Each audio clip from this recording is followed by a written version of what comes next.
Hello everyone, Welcome to the Edo Talk Show, where you get the latest news and entertainment from Edo State and Nigeria in general. Please consider to subscribe, like, and also follow us on all our social media platforms. on the Edo Talk Show. Thank you so much. See you later. Hello my people, I greet everybody with the time when I watch this video. Good afternoon, good morning, good evening to you all. This video I want to show now, so they come from Ute community. And this video for the come. My people, the way this community be, you need attention. Local government, the government of the day, I beg. This community need no attention. You need no attention, because if this community, if attention not dey this community as it stands, it go hard because rainy season dey come now. If this community say they not find solution, they go suffer, because the road long, e really long. This road also contribute to the economic activity of that area if this road be good, but wala to lie, the road not good at all. So my people, I already give you a tip of this community, this Ute community. So I'll give you a chance when I watch the video, when I see, I bet when I see share am, so that the government, when they know say people they suffer for this area as well. I know say the government they do some kind of place, they do another place, but this place now they need attention as well, because if you never do my own ministry, you never do anything. Now so many for good reason now. I know say government not be it don't fit do everything finish. Now from government to government, from that government to another government, I say the thing they work. So my people, when you watch am, now well done. Hi guys, we dey here with a community. We dey here say the road bad. Now we say more we come observe am by ourselves. More come see how the road be, and it's true. The road there is really bad though, because the motor even they struggle to pass all those kind things. You know, before motor even fit pass all those keke. Na problem. So now we dey here, say we come show the world at the road be, and this road na it lead to come out for bypass for do our side. It lead come out for express road and very long road. Our governor, may he help us, may he join them, may he assist us do the road. Do I beg, we dey beg. As una see am now, una dey see the road though. The road not just good at all. This is Ute community, Ute. The road not good. Now the road now be this place, so see am. May I enter the center, make una see am well. I even see am, to even for motor to reverse na problem. See the road, and it's very bad. I beg, may come help them, may assist them for this road, and this road na very long road. I beg, we need help for Ute community.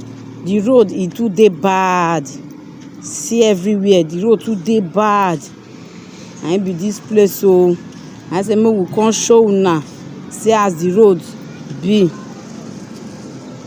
Muna see as keke want to pass now, na problem. Na see am. Keke no even dey fit dey pass. Now Ute community na be this place, so the road not too good. Abeg, they need governor, may he come assist them for this road. Governor Obaseki, abeg, we need your help for this Ute community. We need your assistance. Abeg, may you help us, may you assist us for this Ute. I will try make I show una everywhere finish, at the road is too bad. Make una see am o. I no even see where use leg pass. Na see am, see everywhere. This side sef even dey manageable. If I reach front, una go holla say they really need help for this Ute. See everywhere. See am, na dey show una so. See the place. See am.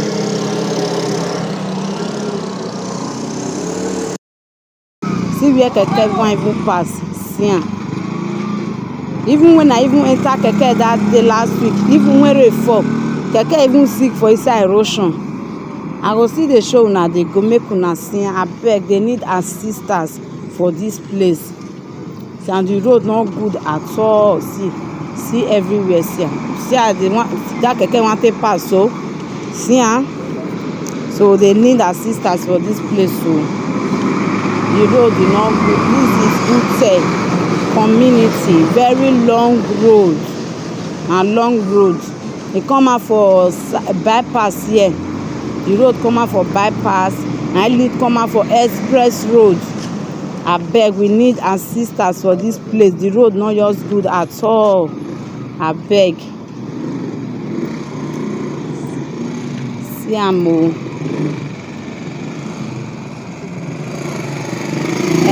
This is Ute community. Abeg, we need assistance. And this road now we do. We not dey see where pass. So we pray for also when the small on this road. If the rain never fall for more than a week, like make am be like this. Now we pray for everywhere they spoil. Even houses for that they enter. They need their help. Na here the guy when he dey the community now say if rain fall, they no dey see where pass. Everywhere they spoil. Na the road na be this one. So you know say even motor as motor take dey pass, see everywhere. This is Ute community. The road too bad. The road too bad. Abeg bros, abeg wetin you come want make dey help una do, make Governor Obaseki help una do. Abeg, man, we need the help of government for this road because this road is very, very bad. It's too bad. Even those that have vehicles, some people, if rain fall, they park am for road. They just let they go as they swim erosion because motor not fit pass inside. So they park motor for road, they go as. Abeg, may Governor Obaseki may try, may touch this road because this road is long from Upper Mission down to bypass. The road is long, but abeg may they try, may they assist the people who dey this area. Abeg, may they try, may they just try help us do the road. Thank you, bro. Make una even see keke. See how keke want to pass this place. So see how keke take deep. Imagine. And rain no even fall now for almost a week now. If rain, heavy rain come for Uko, how they want to pass am? Na be the thing. See the road, e no just good at all. See how keke want to pass. So na see am. Who even dey keke water dey enter e leg? Just imagine. Abeg, we need help for this place. See am. This is Ute community. Abeg, we need help. Oh, we need help. This is Ute community. They need assistance for this road. The road is not good. They tell me since then say the road too bad. The road too bad. I think say na joke. I don't know say it's real. See, and the road there is very, very, very bad. Too bad. Please, they need assistance. So this is Ute community. They need assistance for this road. They need help of government. Governor Obaseki, may come help them. Abeg. We dey beg, make una come o. Make una assist.